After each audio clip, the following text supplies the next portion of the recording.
5 people, including 3 young children, have been taken to hospital following a suspected stabbing incident in Dublin city centre. A chilling threat for migrants to leave. In the capital of Ireland, rioters ran loose. Outnumbered 4 to 1 by police, but still chaos reigned. Protesters looting, torching anything they could. What's at the end of the rainbow? Not a pot of gold, but apparently government tyranny and censorship. In Ireland, they are set to pass a new hate speech law that critics warn would be the most radical ever seen in the West. As cultural critic Nate Hochman noted on Twitter, the law criminalizes the mere possession of materials that are, quote, likely to incite violence or hatred. Books, videos, even memes on your phone.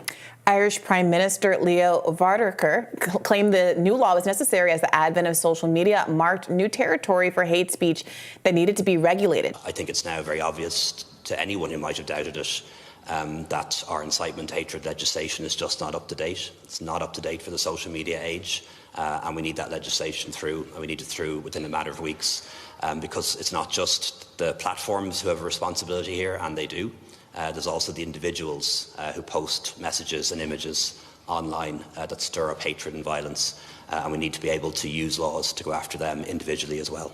When you think about it, all law, all legislation is about the restriction of freedom. That's exactly what we're doing here, is we are restricting freedom, but we're doing it for the common good. Just finally, in relation to the terrible events that occurred on Parnell Square on Thursday, I really would ask people to try and avoid connecting crime with migration.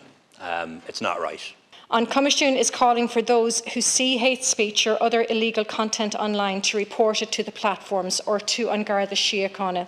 This is important, but even more so important in next year. So, because once An Comisiún is fully operational next year, people will be able to report to them directly if they think a platform has ignored or wrongly rejected their complaint. And these reports can then be used by Comisiún Naman to decide where to focus their oversight and investigations and ultimately their enforcement action.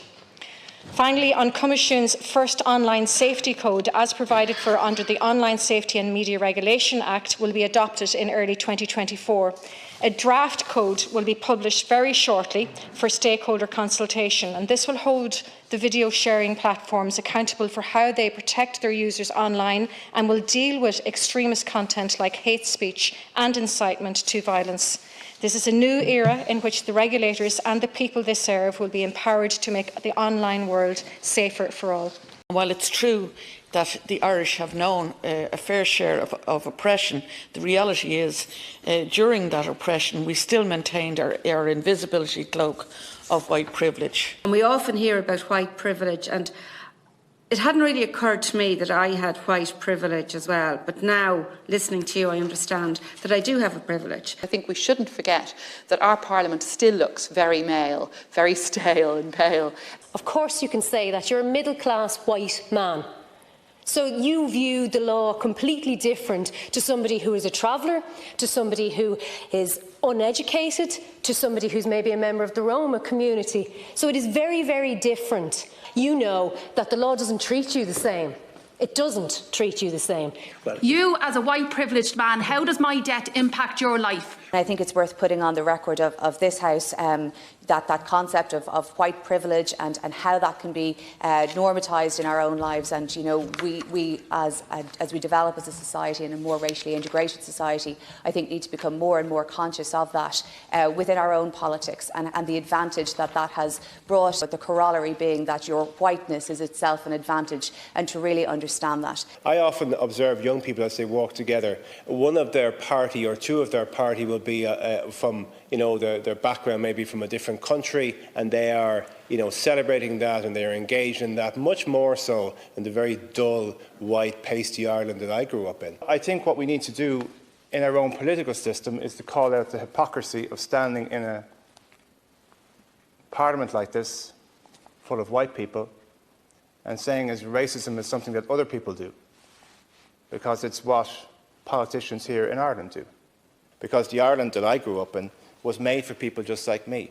It was made for white, middle-class, able-bodied, heterosexual men. It was made for us. We've always run this place. We see ourselves everywhere.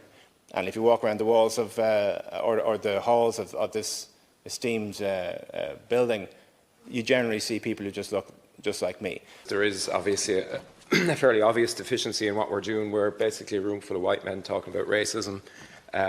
So just to name that. One thing I strongly agree with the Deputy on is the need to set a target to have a number of people from ethnic minorities in areas of the public service. We have a health service that's very diverse, although less so as you go up towards the senior positions, not so much in the Gardaí, not so much in the Defence Forces, not so much in the education sector, as the Deputy mentioned, not at all in the civil service, which is very white, including the Department of Equality, for example, and that actually needs to change. There's serious work that needs to be done in the context of Irish politics, because even when you look at a male-dominated politics, who are the males dominating that?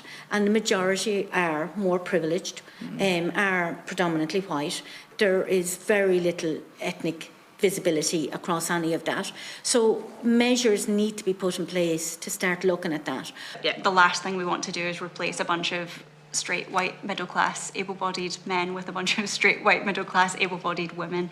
I think we need kind of intersectional approaches, but I know that's not what you were. Yeah, I take that point. I was just trying to hone in on that one. I mean, it's vast, but it's made up of a number of elements. Gender is one. Yeah.